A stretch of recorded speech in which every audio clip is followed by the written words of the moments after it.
Assalamualaikum warahmatullahi wabarakatuh. Pada kesempatan ini saya sedikit berbagi cerita atau pengalaman saya ketika menghadapi SKB. Tentunya saya di CPNS guru tapi di tahun 2018. Tentunya bisa menjadi semacam gambaran atau mungkin ada beberapa yang bisa diambil pelajarannya untuk teman-teman yang baru menghadapi SKB CPNS guru di tahun 2019 yang pelaksanaannya mundur sampai dengan tahun 2020. Yang saya ceritakan ini berdasarkan pengalaman saya ketika menghadapi SKB di CPNS 2018. Tentunya saya ucapkan selamat dulu kepada teman-teman yang telah lulus SKD, berarti sudah menjadi bagian dari 30% ataupun 40% orang-orang yang lulus SKD. Tentunya sudah sebuah perjuangan yang sangat luar biasa ya.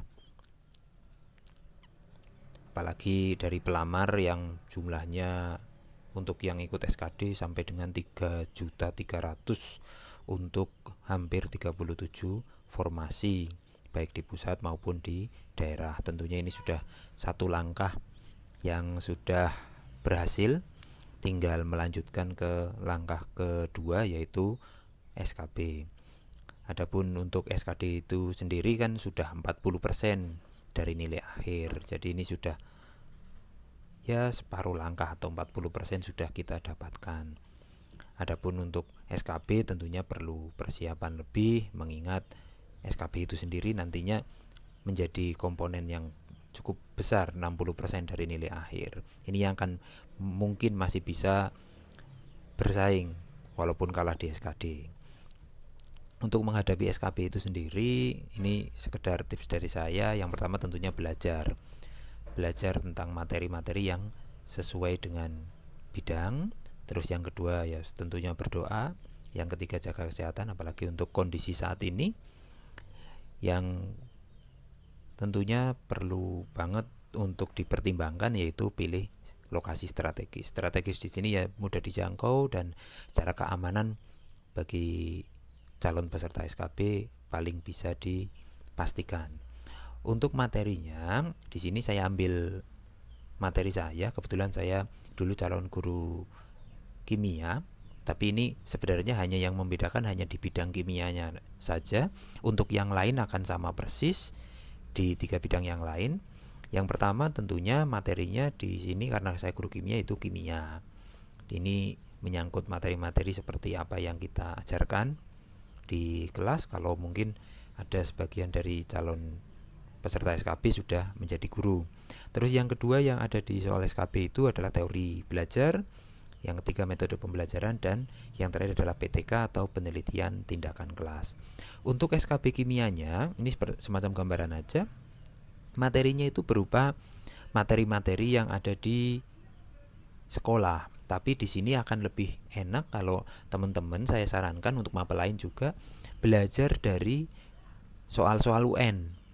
Soal-soal UN itu akan lebih mendekati soal-soal SKB. Jadi kalau saya kimia ya belajar materi-materi kimia, dan ingat ini harus benar karena dengan asumsi pesaing atau kompetitor kita juga menguasai ilmu ini. Sebenarnya ini bukan sebagai faktor utama nilai, justru malah ini harus benar, dan bisa dikatakan semuanya mungkin akan seperti itu. Untuk link soal latihannya bisa di download di link yang saya tampilkan ini. Untuk SKB teori belajar di sini juga saya sekedar sampaikan atau perlihatkan screenshotnya, dan ini yang menjadi pembeda Anda dengan pesaing Anda yang lain. Jadi teori belajar ataupun yang lain nanti 3 materi lain itulah yang membedakan Anda dengan pesaing atau kompetitor Anda. Jadi hal-hal ini yang harus jenengan pelajari agar bisa mendapatkan nilai lebih. Ini link soal tentang teori belajarnya silakan, ini untuk semua guru atau semua mapel bisa dipakai. Adapun untuk metode pembelajaran di sini, sekali lagi teori pembelajaran, metode pembelajaran maupun PTK porsinya tidak banyak karena dari 100 soal itu pengalaman saya sekitar ya 30 sampai 40 soal. Itu pun 30 sampai 40 soal itu baik teori pembelajaran, metode pembelajaran ataupun PTK tetap dikaitkan ke materi bidangnya. Jadi contoh saya kimia, berarti ya metode pembelajarannya itu semacam studi kasus untuk pembelajaran kimia. Jadi metode pembelajarannya juga diarahkan pada suatu kasus yang terkait dengan kimia. Untuk materi-materinya, contoh soalnya silakan di link yang saya tampilkan ini.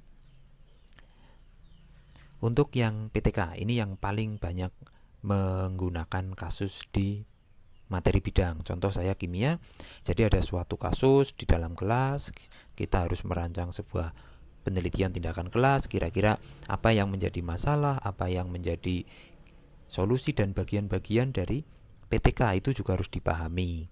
Ini bisa dipelajari juga contoh soalnya di link yang saya tampilkan ini. Dan untuk nilai akhir seperti yang saya sampaikan di awal, ini akan didapat oleh teman-teman dari 40% SKD dan 60% SKB. Dan ini yang masih bisa bersaing. Dan ingat, SKB ini bobotnya lebih besar daripada SKD karena nilai sudah langsung tampil, bisa dihitung sendiri.